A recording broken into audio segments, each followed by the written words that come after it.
Could that be Anna? While my family and I were having coffee at a cafe, I turned around to that voice and there stood my ex-husband, Rick. Next to him was the woman who took him away from me, Tina. Oh? What, you got married? I glared at him in silence. Then he said, "Ah, I see. Still single, aren't you? The infertile defect. Gonna remarry with kids in tow? Seems fitting for a second marriage." Rick seemed quite amused by his own words. I slammed the table and stood up. "Excuse me? Who's infertile?" "Oh, is that wrong?"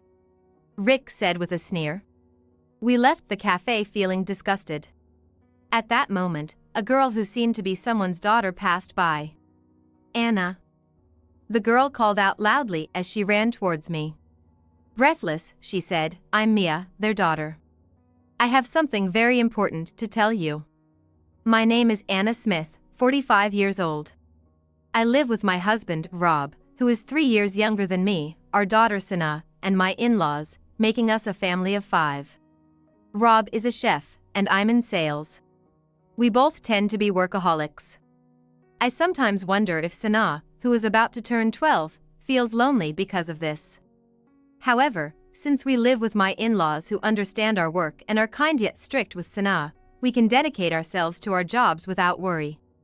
And on the rare days off we have together, Rob showcases his exceptional cooking.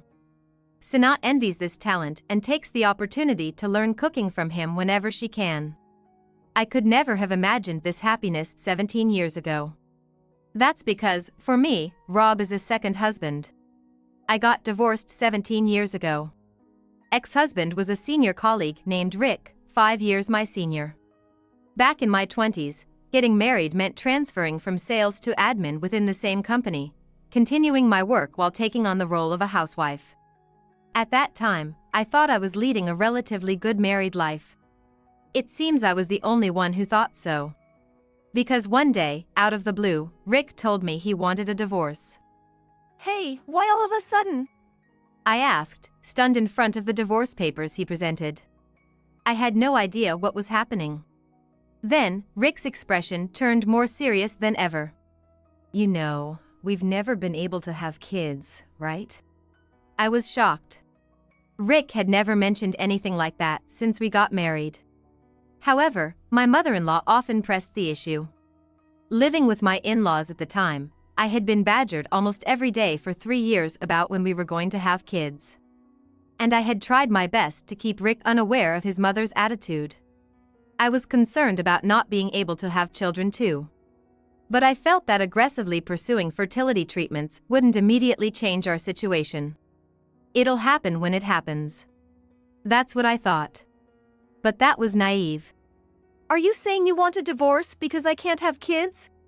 "It's not just that." I had a bad feeling about where this was going. "Do you remember Tina?" "Of course, I remember. Wasn't she my junior back in the sales department? What about her?" Just as a thought crossed my mind, Rick spoke up. "You see, Tina is pregnant with my child right now."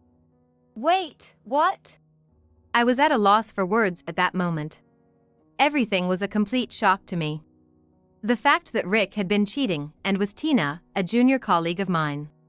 "I can't accept just being told to get a divorce because you've got someone else pregnant," I argued back with all my might. But Rick said it with a calm face. "Well, my mom's fine with it." At that moment, I realized that's where this was coming from. When I asked to confirm about that. "Yes. I support Rick and Tina." My mother-in-law answered nonchalantly. "Why would you support that? Doesn't that mean Rick cheated on me? Are you okay with that?" "Yes, I am." I was speechless at my mother-in-law's words. "After all, it doesn't seem like you were going to have kids anyway. I've been worried about you this whole time." I guess that could be considered concern. From their perspective. "You two never said you didn't want kids, so it must be a problem of you." And Rick continued. "See, I told you. Mom wants to see her grandkids. And since you weren't showing any signs of that happening, it can't be helped, right?" Saying that, Rick thrust the divorce papers in front of me, who was still in shock. I simply gave up, thinking there was no place for me anymore, and signed the divorce papers. Looking back, I wish I had demanded a proper division of assets. But at that time, I was not in a state to make such decisions. The news of our divorce and the reason behind it spread through the company in no time. Meanwhile, Tina quit her job and seemingly settled into being a housewife after her pregnancy and childbirth. Instead of being seen as the poor woman who was cheated on, rumors somehow painted me as the less attractive woman whose husband was stolen from her. Eventually, I left the company. I couldn't stand the curious whispers and stares. Then, I spent days staying all day in a small apartment I moved into. But you can only sulk for so long before you get hungry. Not exactly a master chef, I decided to go outside. And was drawn to a small shop by the smell of stew. As I was looking over the menu for a long time, the cook asked me what I'd like. It seems I had been staring at the menu for quite a while. That's when I realized just how tired I was feeling. Eating my meal, I couldn't help but cry and sniffle, yet I kept eating quietly. The cook, seeing this, placed extra napkins in front of me. That cook was Rob, who would become my husband. After that, I started visiting the shop frequently and eventually started dating Rob. Even after I mentioned I was older and had been married before, our feelings for each other didn't change, and we got married relatively quickly. Soon after our marriage, I realized I was pregnant with our daughter Sana. Unlike my previous in-laws, Rob's parents were wonderful people. Being far from my own parents, I am truly grateful for how they treat me like their own daughter. They even told me that if I wanted to work instead of staying home all the time, I shouldn't hesitate. So, I ended up helping out at the restaurant where Rob worked, taking care of the accounting, which the owner wasn't fond of. A few years later, the owner retired due to health issues, and Rob, whose cooking skills were already recognized, took over the restaurant. For over a decade, we've been successful in both our business and raising our child. One day, Rob, Sana, and I went to a cafe. For Rob and me, it was half fun, half research. We discussed things like how great certain menu items were or how some places could consider resizing their portions. "Hey, is that Anna?" When I turned around to that voice, there was Rick, a man I had almost forgotten. And next to him. "Ah, I knew it was you, Anna. Remember me? It's Tina." She was using a sickeningly sweet, almost childish voice. If I recall correctly, she was 5 years younger than me, so she must be 40 by now. Already she is middle-aged. Yet her outfit and makeup were trying too hard to look youthful. "Long time no see," I replied with a stiff voice. At my tone, Rob and Sana looked a bit anxious. Then Rick piled on with a question. "Oh? What, you got married?" I glared at him in silence. Then, I see. Are you still single, aren't you? Gonna remarry with someone with a kid? Second marriages are well suited for each other. Rick seemed to find this whole situation amusing. Rob and Sana were surprised at his words. I slammed the table and stood up. "Who's infertile?" "What? Anna, why are you suddenly getting mad? What? Is that not it? You're marrying someone with a child because you can't have any of your own, right? What's with these people?" I gestured towards Rob and Sana and finally set things straight. "That's not it. I've been married to this man for a long time, and this child is the one I gave birth to." "Oh, you're lying." Rick laughed it off. I was flabbergasted. Why does he insist on ignoring my words and continue to believe I'm infertile? "Shall we leave this place?" Rob suggested we leave, noticing my discomfort. Sana looked anxious too. "Let's go. I don't want anything to do with them. It makes me feel bad." "Ah, so you're leaving? That frees up your table then." "Hey, over here." Then, a girl who looked about high school age approached from the entrance, sulking a bit. "Ah, I see, that must be the child Tina was pregnant with back then." As I walked past her, I couldn't help but think that. Let's forget about this place and head to the next cafe. Yeah, let's enjoy some coffee in peace this time. We agreed, checking our map. That's when it happened. Ms. Smith. The girl called out loudly, running up to me. Out of breath, she said. I'm Mia, Tina's daughter. I have something very important to tell you. She pleaded desperately. And that was the first step in changing our destiny. Half a year later, I was heading to a building for a meeting. The company I was visiting was on one of the upper floors. Excuse me, I'm Anna Smith, here to see Mr. Turner, the sales director. Please wait, Ms. Smith. The receptionist began, then paused, surprised. Could it be Ms. Brown? Mr. Turner had called me by my former family name. Yes, this was the company I used to work for.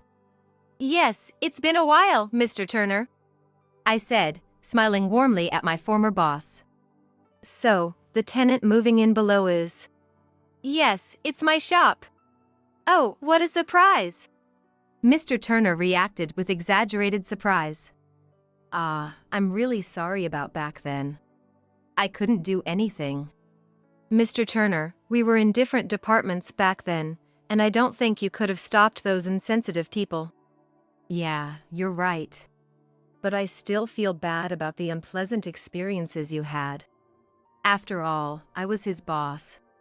Just then, Rick, probably returning from client visits, entered the floor. Hey, why are you here? Did you decide to show up because of our last accidental meeting? I just silently watched Rick, still making lighthearted comments in such a place. Does he realize his boss is nearby? Hey, you're not thinking of getting back together or anything, are you? Hey, what are you talking about? Mr. Turner said, trying to calm Rick down. It seemed Rick finally realized I was there with his boss. I'm sorry, he said. Anna is here for a business discussion today. A business discussion? That's when I spoke up to the surprised Rick. Remember the tenant space on the first floor that's been vacant? Yeah, now that you mention it. My shop will be moving in there. Rick looked puzzled. Wait a minute. Isn't that famous coffee chain supposed to be moving in? Yes, that's right, Mr. Turner. I turned the conversation to him. Yeah, everyone's been looking forward to that store moving in. So, what, you got a job in the sales department of that chain? No. I paused before continuing. It's my shop, any problem with that? Rick's confusion deepened. Hey, Rick, I don't know what you're misunderstanding, but didn't I tell you the owner of that chain, Ms. Smith, would be coming today? The owner? Rick exclaimed, sweating as he looked back and forth between Mr. Turner and me. Look, Rick, today's meeting is strictly business. Don't be rude. I'm sorry, Ms. Smith. No. Though today's meeting is about business, I actually wanted to offer our coffee to everyone here. As soon as I said that, the whole floor reacted. Wait, are you saying you're treating us to coffee from that store? The young ladies were quick to catch on. Yes, that's right. We hope a long-term relationship with all of you. Today, we'd like to offer a preview of our shop before the grand opening, just a little treat for everyone. If you're willing, please come down to the shop after this. Is that all right with you, Mr. Turner? I looked at him for confirmation. Sure, we'd be delighted to accept your invitation. Let's go, everyone. Almost everyone on the floor, except for a few who stayed behind to watch the office, headed down. Welcome. The manager of the new store greeted. We look forward to serving you. The staff said, welcoming the employees. Please, everyone, make yourselves comfortable. I said as the employees enthusiastically found their seats. Our coffee isn't incredibly unique. It's more affordable and simpler than the famous coffee shop with excessive toppings. Our selling points are a clear menu and delicious meals. We offer takeout lunch options and dinners that, while a bit pricier, are worth the expense. The success of our first shop, built on this menu, led to its prosperity. After it flourished, I trained staff and expanded the number of stores. Now, I'm the president of a coffee chain with annual sales of $10 billion. How about this table over here for you guys? I guided Mr. Turner, Rick, and a few others to a slightly secluded table. Then a few people stood up. What? Rick let out a surprised gasp. Wait, Mia, why are you here? Why? Well, she replied with a snort and continued. Because I'm a customer today too. But this is supposed to be for staff and related parties only, right? Rick hurriedly responded. Well, I'm a related party today. Oh, and by the way, Dad, my real father is actually here. Rick seemed unable to grasp the meaning of his daughter's words immediately. Ignoring her father's confusion, Mia continued. Let me introduce him. This is Mr. Kirk, my real father. Rick looked even more puzzled, not understanding what he was being told. Well, I guess you wouldn't understand, Dad. Another guest needs to arrive here. As Mia said this, she looked towards the window. On the other side, a woman was hurrying over, looking around. It was Tina, just as unnecessarily young-looking as when we reunited 6 months ago. Rushing through the door, Tina exclaimed, Mia, where's Mia, as she hurried over. Here comes another guest. Mom, this way. Mia said in a calm tone. Tina, having turned and quickly approached us, was shocked. Mia! Why are you with this person? She asked with a trembling voice. Why? Because this person is also my dad. Mia continued in a calm voice, in front of her stunned mother. Rick finally seemed to grasp the situation. Hey, Tina, do you know something? Is there some connection with this man? I don't know him. I don't know such a person. Tina said, shaking her head vehemently, trying to flee, but Rob and I stopped her. Since you're here, why not stay for a cup of coffee? I offered Tina a chair and asked a staff member to bring some coffee. See, the coffee here has become quite popular lately. You really should try a cup before you go. Mia practically forced her mother into a seat. Such a bold young lady. I heard she's only 16. Yes, that day, Mia chased after us to seek advice. The reason being, she had heard I was her father's ex-wife. When we sat down in the cafe, Mia said someone claiming to be her real father had appeared.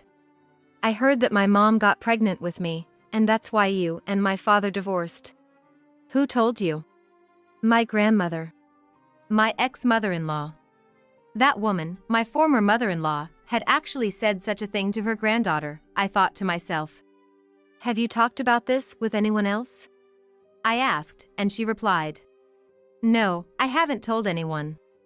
Are you sure it's okay to tell me, practically a stranger, such important things? Didn't you talk to your mom about it? It's okay because I don't trust my mom, especially regarding her relationships with men. Mia said. Since I couldn't trust my mom, I thought maybe this person might actually be my real dad. And that person was Mr. Kirk, who was with us today.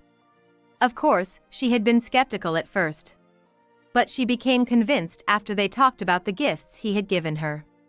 Ever since I was little, my mom would suddenly give me expensive clothes or accessories that seemed out of our budget, always when my dad was away on business trips.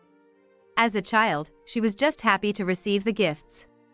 But as she grew up, she started to feel something strange.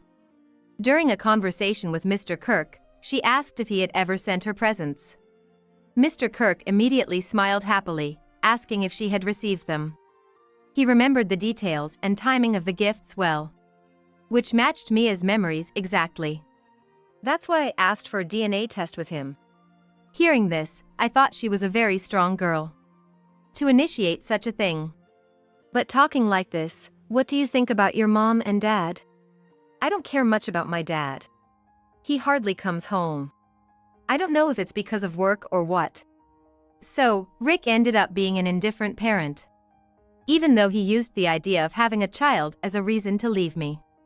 Mia's next words took me by surprise. I don't know if my mom is dating him or what, but she has a man she likes who isn't my dad. The other day, they came home together in a taxi.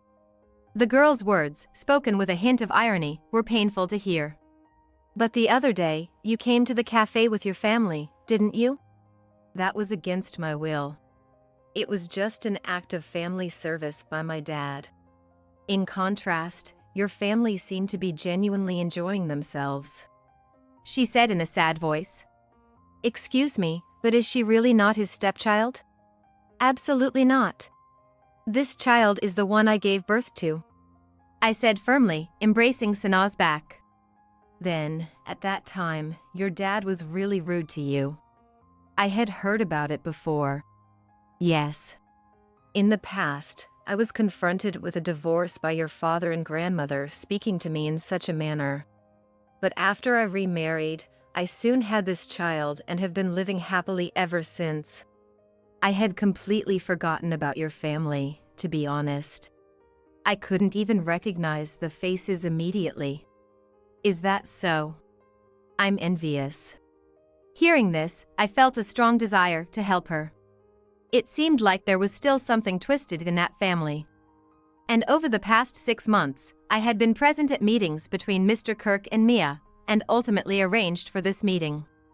"It's really been a long time, Tina," Mr. Kirk said and smiled. "I don't know who you are," Tina said, panicking. "Well, I might have changed quite a bit. But DNA doesn't change." Mr. Kirk then presented the DNA test results to Rick and Tina. Confused, they both looked at the documents. The results showed no biological relationship between Mia and Rick, but a nearly 100% match with Mr. Kirk. Realizing what that meant, Rick suddenly looked at Tina, his face changing color. Tina, seeing his reaction, panicked. "This is wrong. It must be fake, a forgery." "Then, we can always test again if you like," Mr. Kirk suggested. "But I think it'll be the same no matter how many times you do it. In fact, here are the results of several tests." He smoothly produced documents from another testing agency. Tina then lunged at Mia. "What are you doing?" "Mia!" "What am I doing? Where did you come from today, Mom?" "What are you talking about?" Mia then rummaged through her bag, pulled out her smartphone, and showed Tina the screen. "I received this." Displayed were photos of Tina entering and leaving a hotel with another man. "This is a fake. It has to be." "No, it's not," Mr. Kirk said. "How can you possibly say that to me?" "I want to take Mia away from you too." "That's impossible," Tina shouted. "It is possible, especially now that the parent-child relationship has been proven. And, Rick, can you really tolerate the fact that this woman has been deceiving you with cheating?" Rick gasped for air. "Cheating?" At his voice, the surrounding ladies started whispering among themselves. "Yes, I deliberately called the company people here to let them hear this commotion." Mr. Turner calmed the crowd and came over. "Rick, what's this all about?" "I don't know. I'd like to know as much as you." Sweat was visible on Rick's forehead. "But in the past, you left Anna for your current wife. And now you're causing another family issue? That's a bit concerning for someone your age being considered for a senior position." "What do you mean?"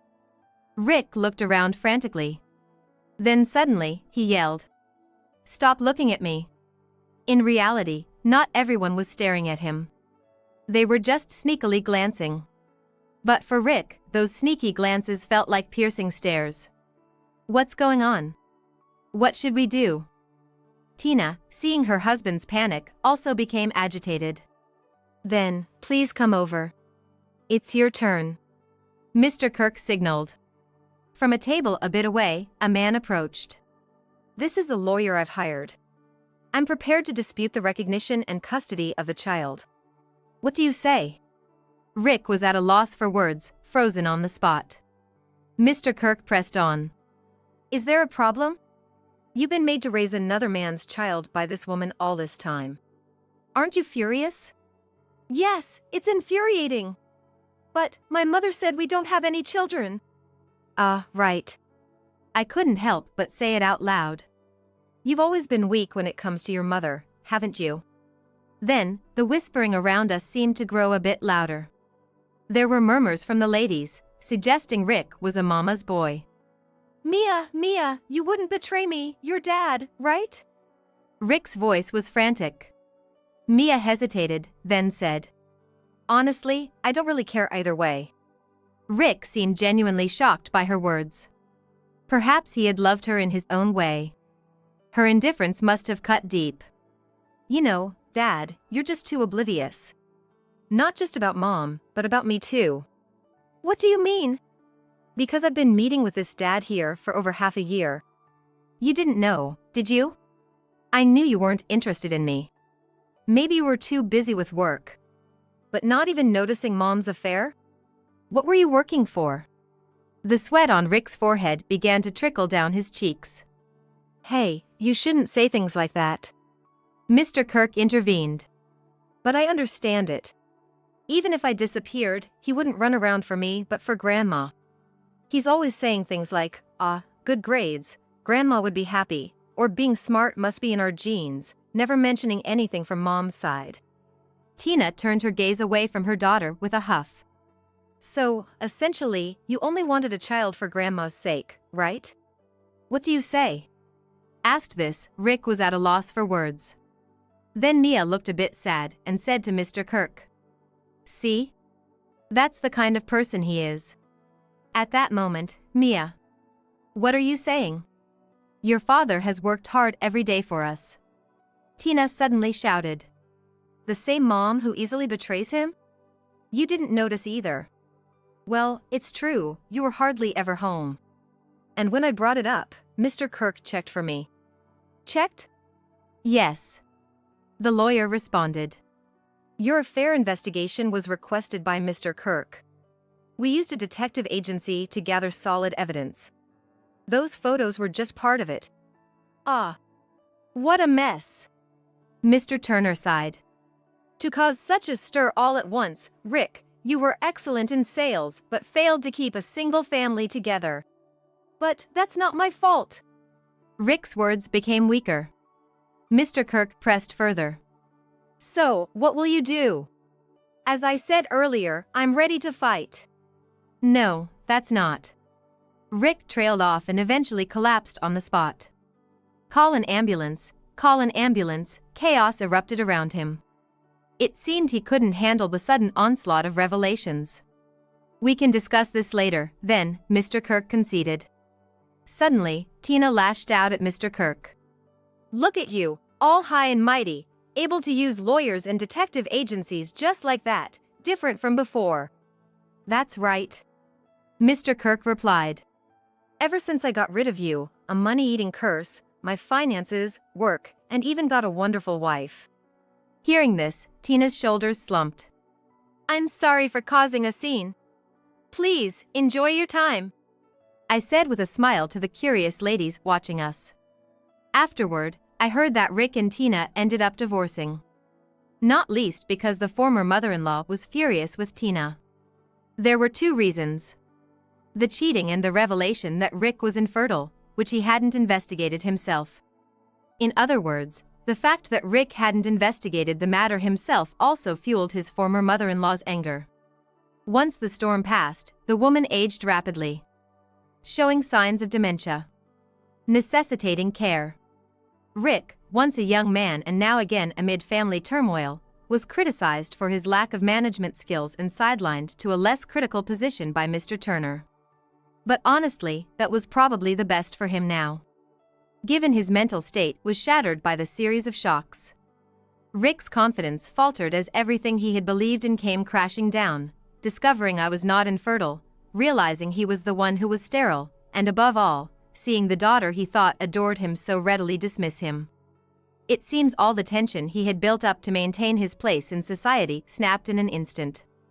After the divorce, Tina attempted to turn to the man she had an affair with, but he managed to evade her, claiming ignorance about her marriage, her age, and accusing her of deceit.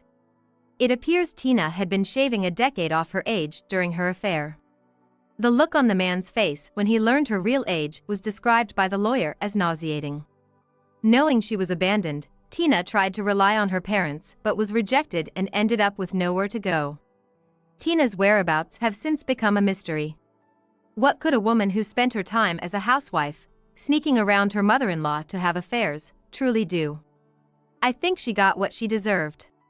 As for Mia, she was taken in by her biological father and his wife.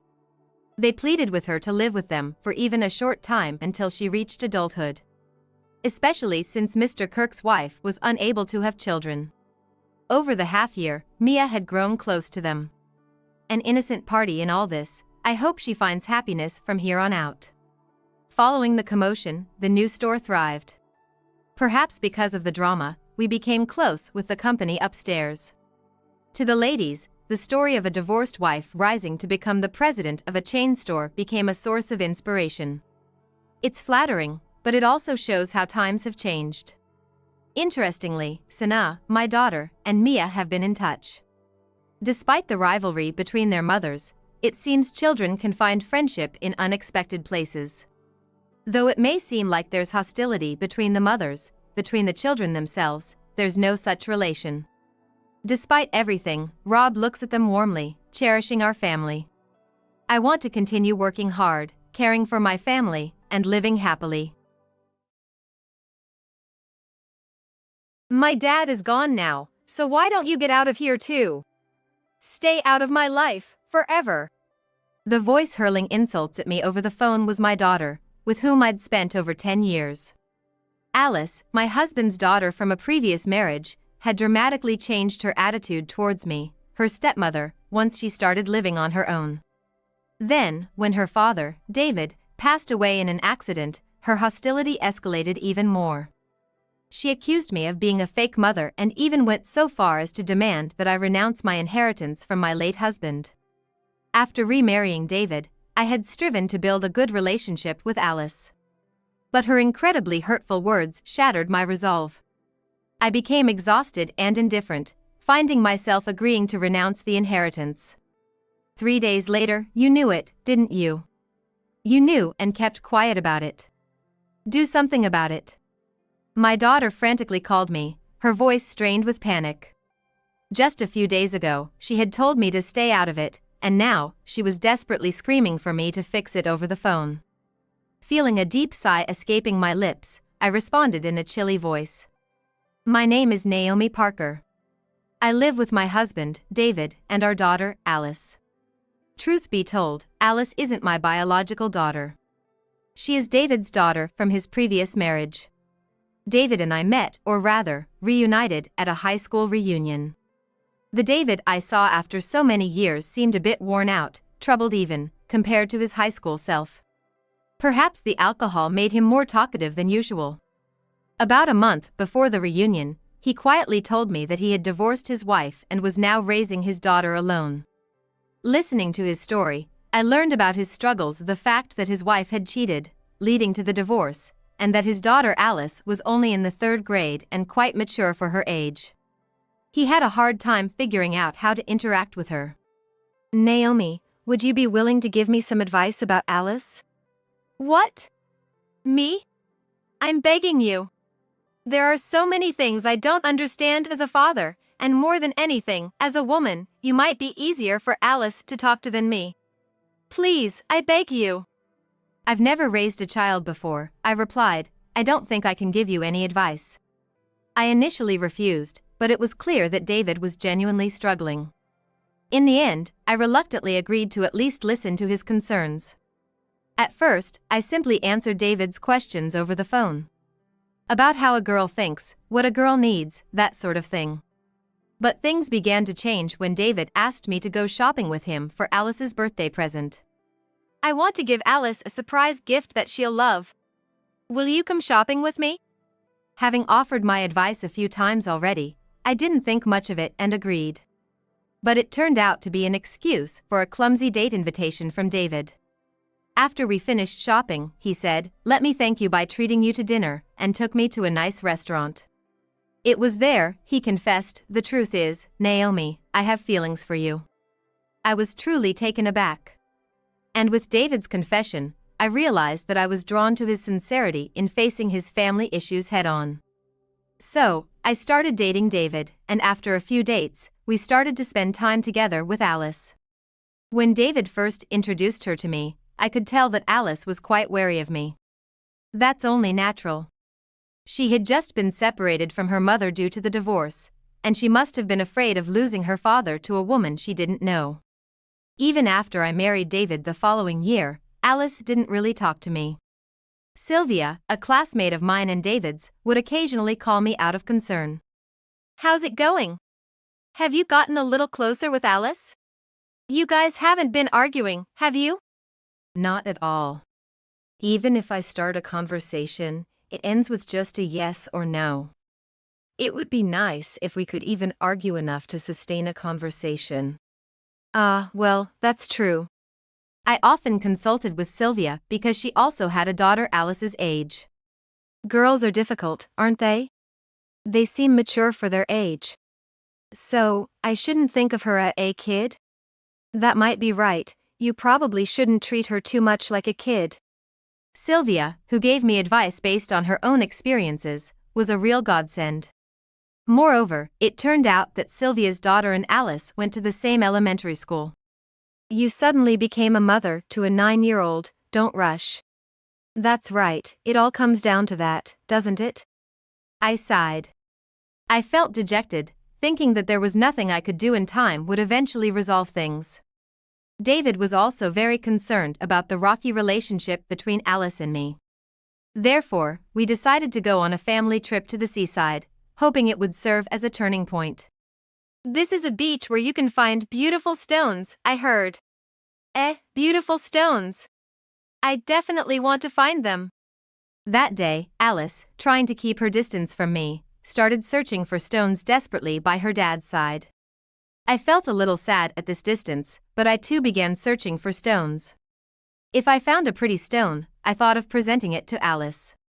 Nothing, there's nothing. True, though we find quite a lot of beautiful seashells. Seashells? She must have been so engrossed in looking for stones that she didn't notice anything else. Alice looked up and glanced at my hands. "Show me the beautiful seashell." "Sure, here." Wow. In my palm was a beautiful pink seashell. That's true. It's so beautiful. If you like it, Alice, you can have it. Really? I'm so happy. Thank you. Alice's face lit up. Holding the thin shell up to the sunlight, she looked so genuinely pleased, her smile radiant. Then, David called out, "Hey! I found this stone." "Wait, Alice, you found something too?" He must have been searching hard. David, drenched in sweat, had found a lavender-colored seashell. "Wow, this is also beautiful." "True. It's so lovely." As the two of us peered into David's hand, our heads bumped together. Ouk. Rubbing my forehead, I looked at Alice to see if she was okay. Alice was in the same position, looking at me, and then she laughed. "It's okay, Alice, are you all right?" "Yeah, I'm fine." Then, with the pink shell in her right hand and the lavender shell in her left, she looked up at David and me, saying, "I'll treasure these." I feel that from that day onwards, the distance between Alice and me gradually shortened. Wishing to be closer with Alice, whenever the three of us were together, I made a point to talk with Alice more than with David. We would share thoughts about our favorite cartoons and comics, she would tell me about the school lunches she loved, we would share our dislikes, and David would give Alice and me some time to spend just the two of us. We would shop for clothes together, visit cafes with delicious limited edition sweets, and go to see movies. Slowly but surely, the look of caution and restraint on Alice's face began to fade. By the time Alice became a high school student, people around us would say, "What a wonderful family you are." I was genuinely delighted. However, once Alice started college and began living alone, she started distancing herself from me again. The responses to my text messages checking up on her were often curt and short. Even when she occasionally visited home, she mostly spoke to her father, David, and hardly talked to me. I tried to create opportunities to talk to her, like delivering her allowance in person instead of transferring it, but she would only say, "Just transfer it next time." She left no room for conversation. I tried serving her favorite foods, but she would just eat in silence. Although she treated other people normally, I could feel her attitude towards me gradually cooling down. David noticed it too, and we would discuss whether it might be her time of growing apart from parents. But even though her attitude towards her father did not change, it did not seem convincing as the reason why she was only cold to me. The joy of my daughter's return home gradually began to feel burdensome. Then, an incident occurred during the summer vacation of Alice's junior year in college. David suddenly passed away due to a work accident. Receiving the call from his company, Alice and I rushed to the hospital, but David was already lying on the bed, a white cloth covering his face. The sudden farewell, the sadness of not being able to spend his last moments together. Various emotions welled up, and both Alice and I could not stop our tears. But I had to proceed with my husband's funeral. As we struggled to keep pace with our emotions, I moved forward with the funeral arrangements, and the day arrived. Alice couldn't even stand up to speak, she simply continued crying beside her father's casket. Wanting to comfort her, I softly approached and reached out to touch her shoulder. That's when it happened. "Don't touch me!" Alice violently brushed off my hand. Then, glaring at me, she vanished into another room. It was shocking.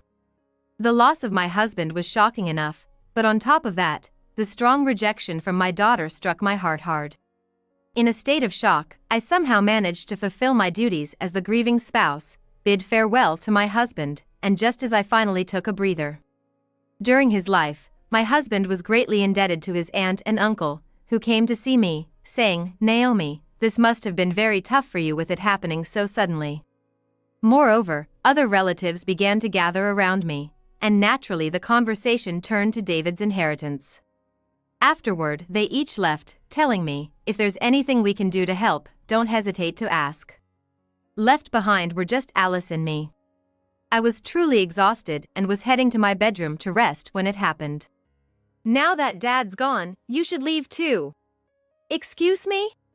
I've always hated your pretend mother act. You're nothing more than a fake. What did you just—" Alice's words pierced my heart. Turning pale, I endured as she continued to hurl accusations.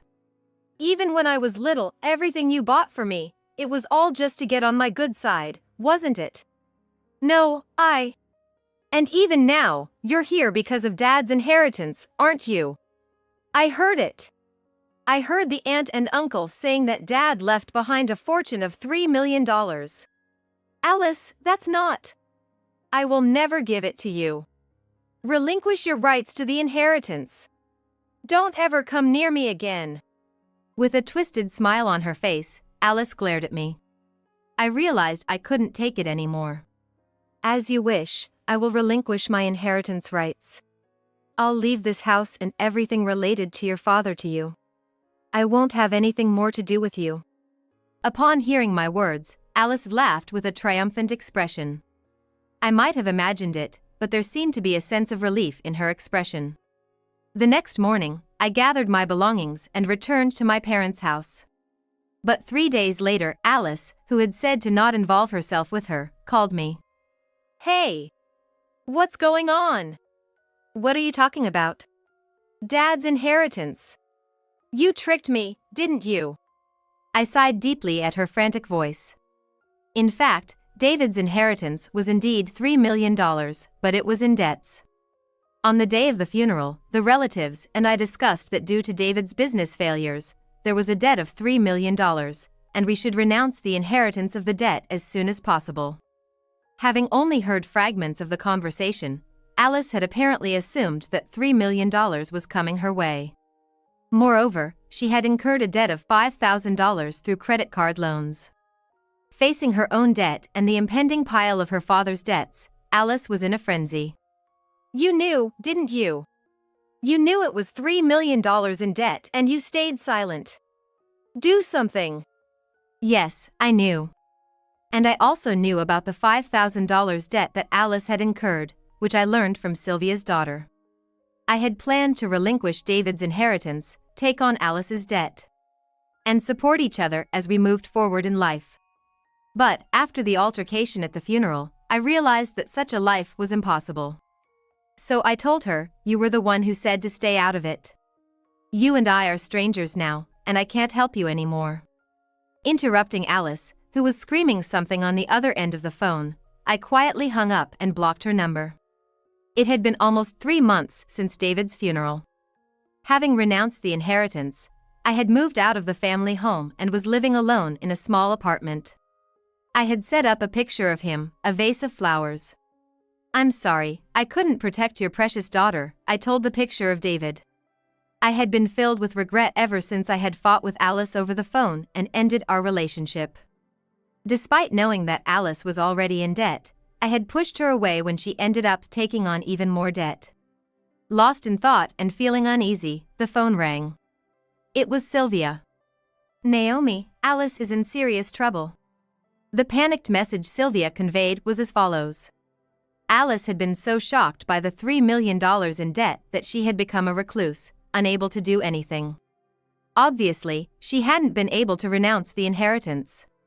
I had assumed that Alice had done so after the incident. "You have to apply to renounce the inheritance within 3 months, Naomi. What are we going to do?" I felt as though I was going to faint upon hearing Sylvia's words. It was almost 3 months since David's funeral. If we didn't hurry, Alice would definitely end up with a debt of $3 million. But I couldn't respond immediately. On the day of the funeral, Alice's words had been stuck in my mind. "I really hated being treated like a mother all the time, even though you're a complete stranger." She had said this with a distorted smile. What if I tried to help her again and was rejected in the same way? Remembering Alice's eyes that day, I was too scared to do anything. I can't do it. What if she tells me again that I'm not her mother and to stop pretending? Naomi. Then it happened. Just when I couldn't bring myself to rush to Alice, the pendant that my husband had given me, which was placed near his picture, fell. Out of the blue, I decided to open the pendant.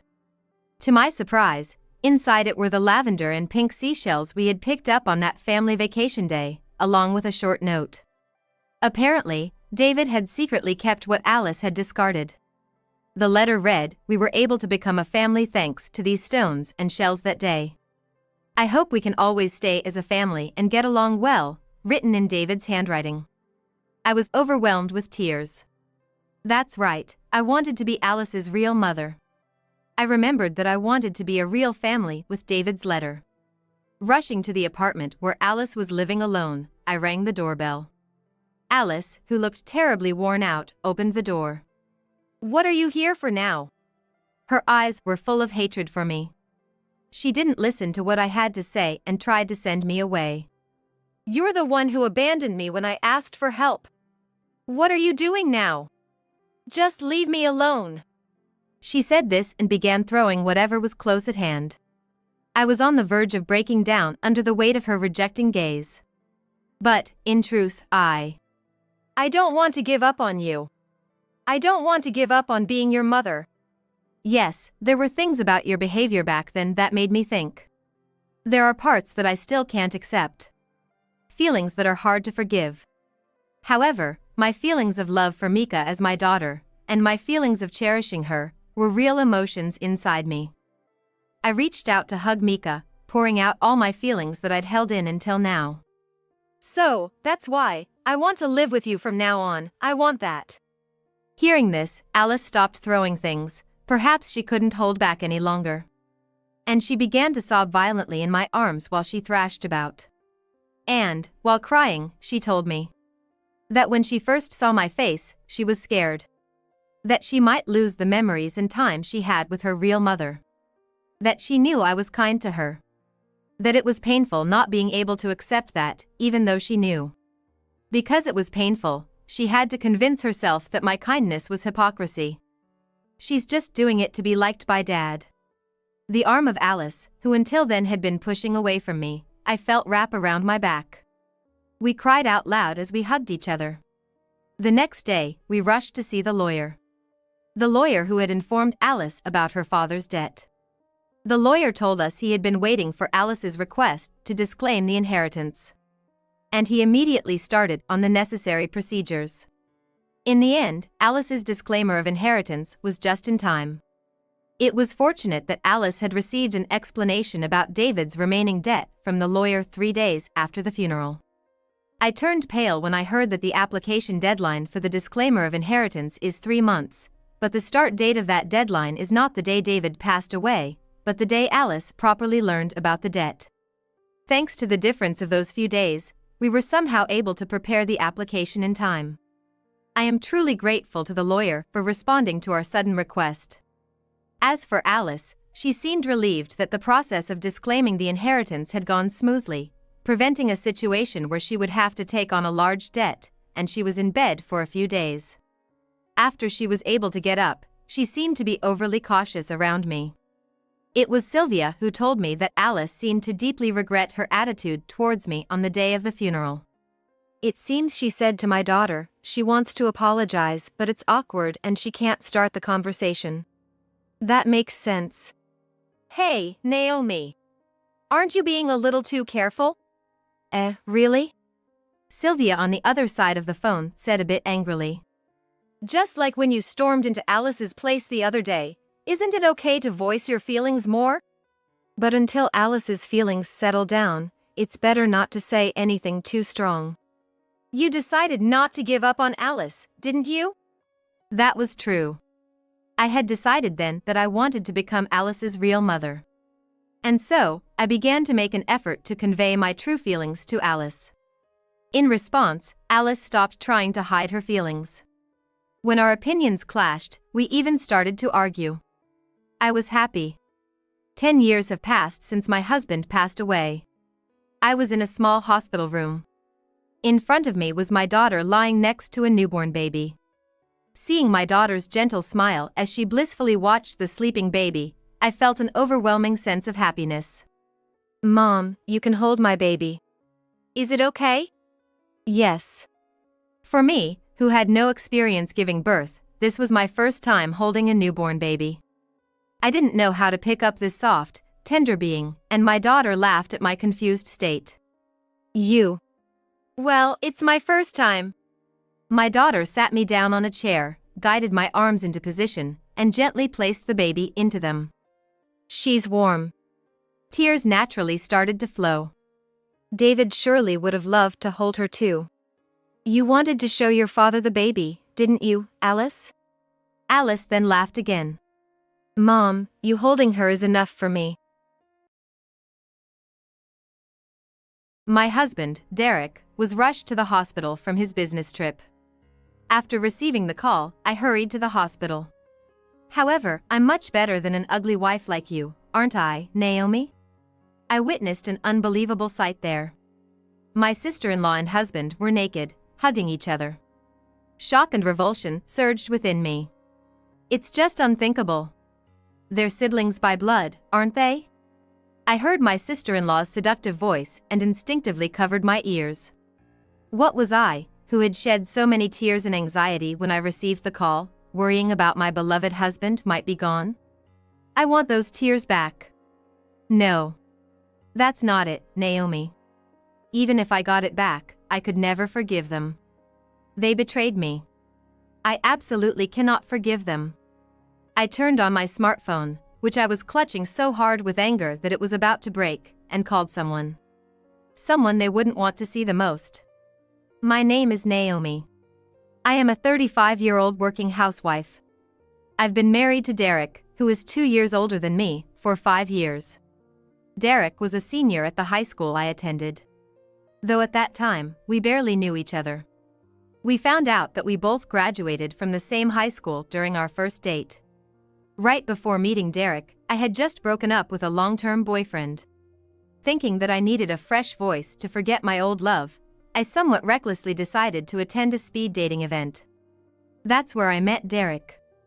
At the time, Derek had also just broken up with his girlfriend, and we began to harbor affection for each other as we comforted each other. It seemed that Derek felt the same way, and we happily became a couple and later made a promise to go on a date together. It was on that date that we found out we had attended the same high school.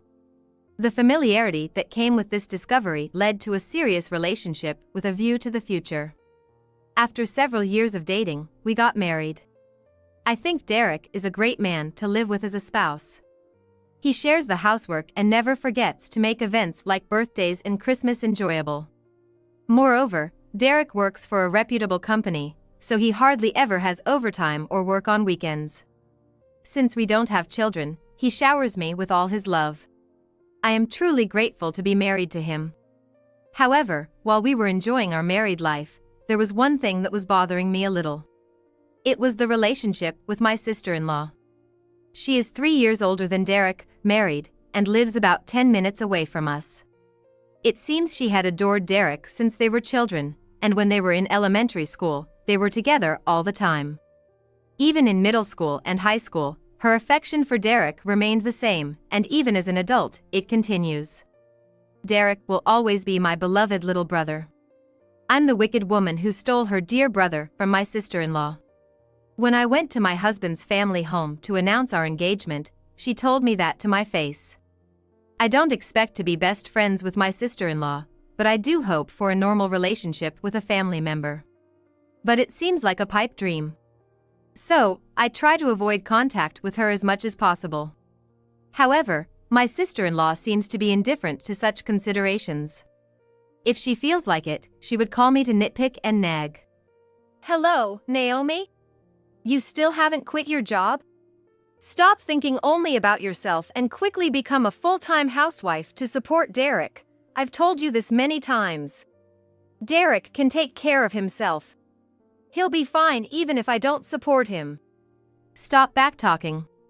And besides, I know better than anyone that Derek can handle things himself. Just because you're his wife doesn't mean you can look down on me. You're such an unpleasant woman. Whenever we talk, it's always like this, so I have no choice but to bear with her until she's satisfied. I've never told Derek about her behavior, but I have consulted with my mother-in-law, who lives close by. Unlike my antagonistic sister-in-law, my mother-in-law is very kind to me. We make arrangements to have tea together occasionally. After the consultation, my mother-in-law, although appalled by my sister-in-law's self-centered attitude, firmly warned her. Thanks to that, her sarcastic remarks have become less frequent since we got married. Anyway, I wish she would finally acknowledge Derek and me. One day, I had to work late for the first time in a while. Although I came home an hour later than usual, Derek was going to cook dinner, so I didn't need to stop by the supermarket and went straight home. I was tired and wanted to go to bed early. As I was thinking about this and leaving the local subway station, I made eye contact with a man. It was my sister-in-law's husband. I greeted him reflexively, and he returned the greeting with a smile. Our relationship was just seeing each other for a few hours on Thanksgiving and Christmas, but since we were going in the same direction, we ended up walking home together. Fortunately, my brother-in-law is a sociable type, so the journey home was not awkwardly silent. We made small talk as we walked down the dark street. After walking together for about 15 minutes from the subway station, he said, "Well, I'm going this way. Please be careful on your way home," and left with a wave. Despite his caution, my house was right in front of me. It seemed like he had accompanied me because he was worried about me walking alone at night. I hadn't interacted much with him before, but he turned out to be a nice guy. I watched my brother-in-law walk away before entering my house. The next day, Derek went to work while I had a day off, so I was relaxing in the living room with a cup of coffee.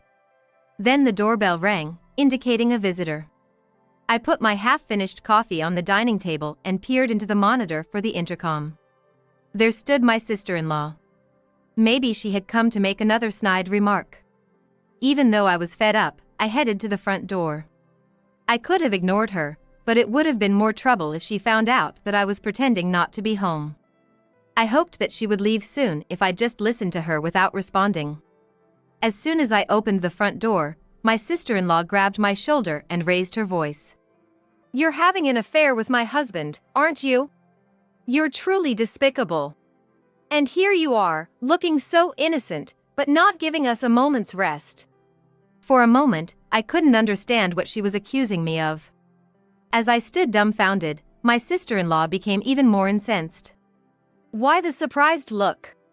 Stop playing innocent. I know that you were with my husband last night." Only then did I realize what she was talking about. She was referring to last night when I had run into her husband and we had come home together. Had she seen us? Or had her husband told her? Either way, there was no affair. It was a misunderstanding on her sister-in-law's part. When I told her this, she sniffed, said, "What a shameless woman you are. You'll see," and stormed off. She didn't seem convinced, but at least she left. I just hoped it wouldn't escalate any further. A few weeks later, Derek was scheduled to go on a business trip. Recently, Derek had been working a lot of overtime and often had to work on his days off. It was unusual because he normally didn't do much overtime or work on his days off, but apparently, he had been preparing for this business trip. "Well, I'm off. I'm counting on you to take care of the house while I'm gone. Don't miss me too much and cry, okay?" Derek said in a teasing tone and left. Well, I have to do my best at work too.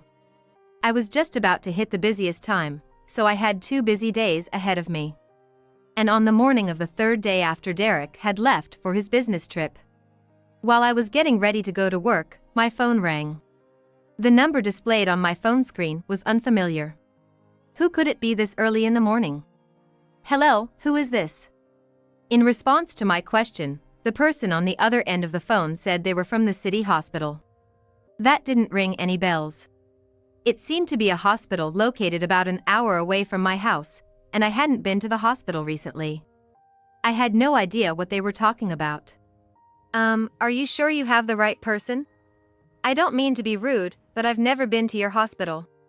Then this person said, "Naomi, right?" and called me by my name. "Derek has been in a traffic accident and was just rushed here. He's asleep now from the shock of the accident, so I'm contacting you on his behalf." Traffic accident, rushed to the hospital. Those words made my blood run cold.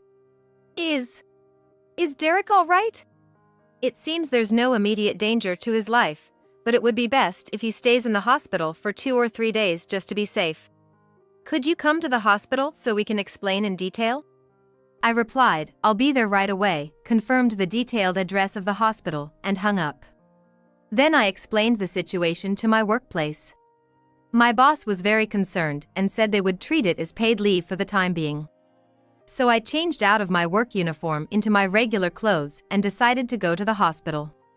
On my way to the nearest station at a brisk pace, I realized something. The address of the hospital was in a completely different state from the one Derek had told me he was going on a business trip to. Was it a misunderstanding on my part, or had Derek simply misspoke? I was indeed curious, but no amount of thinking with my scrambled mind could provide an answer. All I could do was head for the hospital. About an hour later, I arrived at the hospital where Derek had been urgently transported. I confirmed Derek's room at the reception and rushed there. As I found the room labeled with Derek's name, I almost burst open the door, but then I thought he might be sleeping, so I gently opened it to avoid making a sound. The room was a double, with beds on both sides. The bed on the right seemed to be vacant at the moment. And around the bed on the left, a curtain was drawn, obscuring the view. Derek should be behind that curtain. When I entered the room, I heard a strange noise. It was not clear, but it sounded like a human voice. I also heard a creaking sound as if something was swaying. It seemed to be coming from the bed where Derek was supposed to be sleeping. For some reason, I had a bad premonition and slowly approached the bed. Then I gently peeked at the bed through the gap in the curtain. To my surprise, I saw a naked woman along with a naked Derek in the bed. Moreover, to my further surprise, the woman was my sister-in-law, Catherine. I'm better than a failure of a wife like Naomi, aren't I? At the moment Catherine's sugary voice entered my ears, feelings of shock and disgust bubbled up inside me. I covered my mouth and endured the nausea, then stumbled out of the room into the hallway. I sat down on a nearby bench and took several deep breaths to calm myself down. Then I tried to understand the situation in my own way. Derek had left home 3 days ago, saying he was going on a business trip. But that was a lie. He had pretended to go on a business trip and was probably meeting with Catherine. And then, for some reason, Derek had a traffic accident this morning. When the hospital called me, they didn't mention my sister-in-law, so it's reasonable to assume that Derek and my sister-in-law weren't together at the time of the accident. After that, Derek woke up while I was on my way to this hospital and got in touch with Catherine. He then called Catherine to his hospital room and committed adultery. These are all speculations, but they are not far off considering the circumstances. In any case, it is certain that Derek lied about going out and that the two of them are in a guilty relationship. I don't know when it started, but it's a serious betrayal. They might have been laughing at me for not noticing their affair. With that thought, anger surged up inside me. I impulsively went back to the room. I slowly entered the room so as not to be noticed by Derek and Catherine, and took away all the scattered clothes and underwear. Now they have no way to escape. Then I left the room again and called my mother-in-law. My mother-in-law responded immediately. "Hi. Could you come to the address I'm about to tell you? Derek has been urgently transported here." I didn't tell her that Derek and Catherine were having an affair. I thought it would be quicker for her to see it for herself than for me to explain. And then, about 2 hours of waiting. My pale-faced mother-in-law rushed to the hospital. Unaware that her own children were having an affair. My mother-in-law worried about Derek's health. It's not my fault, but I can't help feeling guilty somehow. While calming my mother-in-law down, I head towards the room where Derek and Catherine are. I see a crowd of patients, visitors, and nurses gathered there. Something must have happened. I push through the crowd in the hallway, leading my mother-in-law by the hand. Then, I hear a familiar voice. "Where have our clothes gone? Give them back." Looking in the direction of the voice, I see Catherine there, as I expected. She's barely covering her nudity with the bed sheets. Derek is in the same state. "I have no idea. More importantly, why are you naked?